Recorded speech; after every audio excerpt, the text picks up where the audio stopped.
Capricorn, hi! Welcome to Mr. Queen PH. Titingnan natin ano parating sa inyo ngayong 2025, pasilip sa 2025.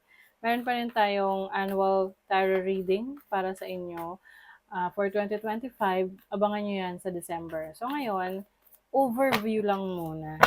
Pasilip lang muna kung ano yung energies na parating sa inyo for 2025. If you are interested in private readings, meron tayong link sa description at sa pinned comment. Pakicheck na lang information kung paano mag-book for a private reading. Okay, let's see Capricorn. Let's see what's coming to you. Anong parating sa mga Capricorn 2025 overview? Fifth house. Oh, North Node in Pisces. Wow! Capricorn, magiging very creative kayo. You will use your imagination. You will tap into your talents, to your skills. Grabe. Kasi Pisces, this is energy of someone na very creative, very connected sa kanyang instinct, sa kanyang intuition, sa kanyang emotions. And fifth house is your creativity. North Node, ano to, mga fated events. So you will experience fated events ngayong 2025 na kung saan you might uh, meet someone, pwede ring romantic to, no? Romantic connection. But, ano to pwedeng, pwede siyang maging seryoso in the future, pero, kumbaga may potential.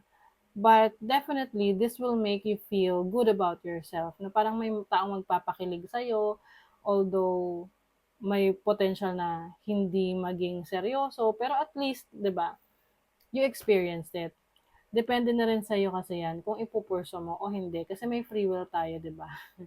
So, pwedeng hindi ka pa sigurado or hindi ka pa healed or may mga issues ka pa sa buhay mo. So, kaya natatakot ka.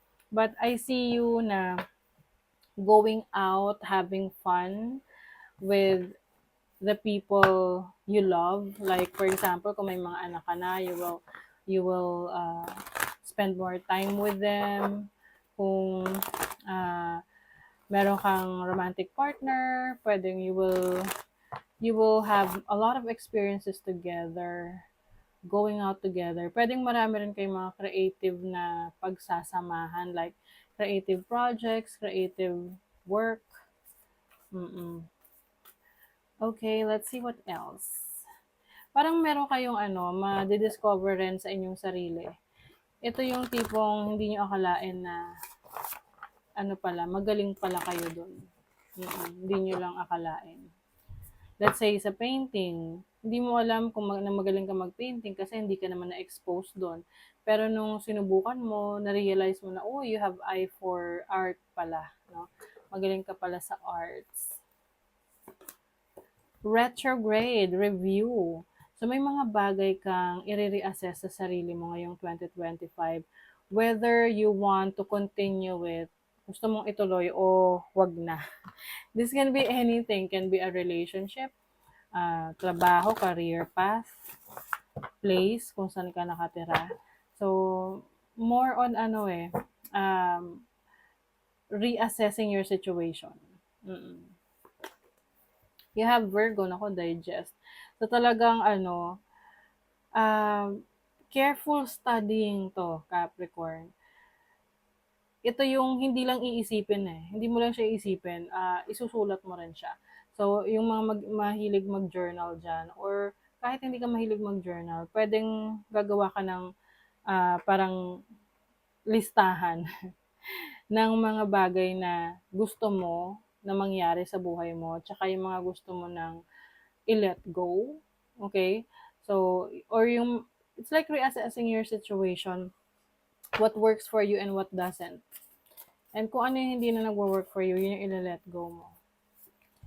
Marami ka ring reorganization na gagawin. Maaring may decluttering ka, may mga itatapon kang gamit, ipamimigay kasi alam mong hindi mo na kailangan. You also have debilitated, yes, anything that is bringing you discomfort. Anything na parang feeling mo, ayoko na nito, or parang you're not feeling good about it, you're uncomfortable with it, you are going to release that. Let's see what else. For Capricorn. This makes sense kasi nga si Pluto ay finally alis na sa Capricorn. And this will bring you new changes sa buhay nyo. Like parang may tinik na natanggal. Ganon yung feeling for 2025. You have the Five of Swords. There's conflict. Nako, pwedeng conflict of interest, pwedeng ano rin to, sa workplace, merong competition. Knight of Cups. Okay, pay attention sa mga taong who will try to be close to you. Like what I mentioned kanina, romantically, pwedeng ma-involve ka sa mga connections or dates na hindi naman ganun kaseryoso. Ang importante, nag-enjoy ka, ganun lang. Kasi at least you experienced it. But be careful sa mga intentions nila. Tingnan mo yung mga red flags, okay? At hindi lang sa romantic to, pwede ring may mga offer like business or kung anong ino-offer na kailangan mo maglabas ng pera. Be careful with that kasi pwedeng scam, okay? You have the Queen of Pentacles. So, someone is very wise, very loving, very loyal. I think when it comes to your finances, ano man yung kailangan mo, it will always be provided to you. You have the resources that you need. Okay? You also have the Seven of Cups. Marami kang mga iniisip or iisipin sa 2025 na kung saan mo ifo-focus yung attention mo.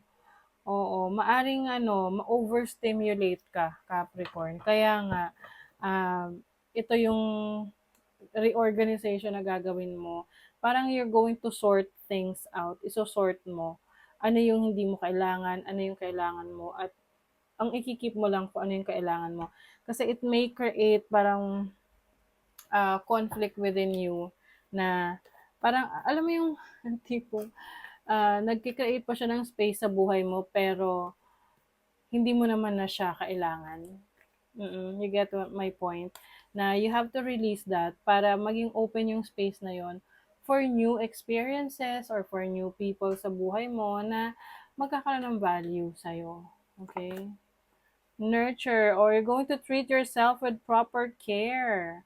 Wow, Capricorn. So, kung ano mo yung mga gusto mong gawin sa sarili mo, para masabi natin na inaalagaan mo yung sarili mo, you will be able to do that. Kasi you are worthy to be loved.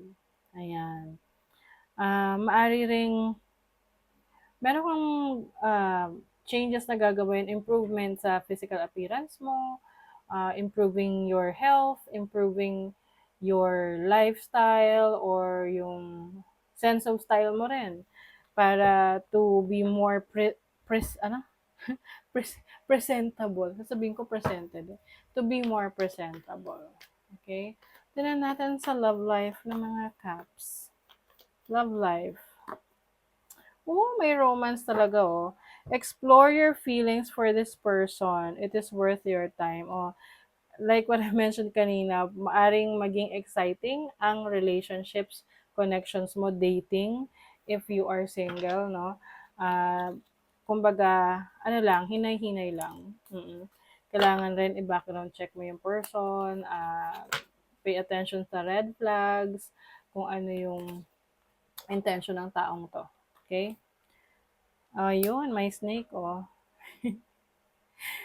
Oo, be careful talaga. Dun sa mga intention ng tao sa paligid mo. Kasi maaaring meron ditong mag-traidor, okay, sa'yo. Alam mo yung tipong masyado kasing dramatic yung word na traidor, but alam mo yung ma-disappoint ka sa isang tao kasi you expected something from this person, tapos hindi niya nagawa. Shit. Okay. So, you're going to travel. And sabi rito may fortunes daw na parating sa'yo. Parang, siya, it's on its way. Oo, in transit. And your intuition, ayan. So, Capricorn, kahit na may mga ano, may kailangan kang pag-ingatan, yung guide mo naman sa sarili mo, yung iyong instinct, yung inyong intuition, nagiging malakas. So, pag nakaramdam ka na may something off or something that is not good within the situation or with the person that you're dealing with, take it as a sign na to step back, no? Iwasan mo na to avoid. Think first before you judge. Ayan, so feather. Yes, I think mas magiging ano ka ngayon, yung parang pagsasamahin mo yung instinct mo, yung intuition mo, and also your logical thinking before making a decision. Okay? So that is your reading, Capricorn. Thank you so much. Bye.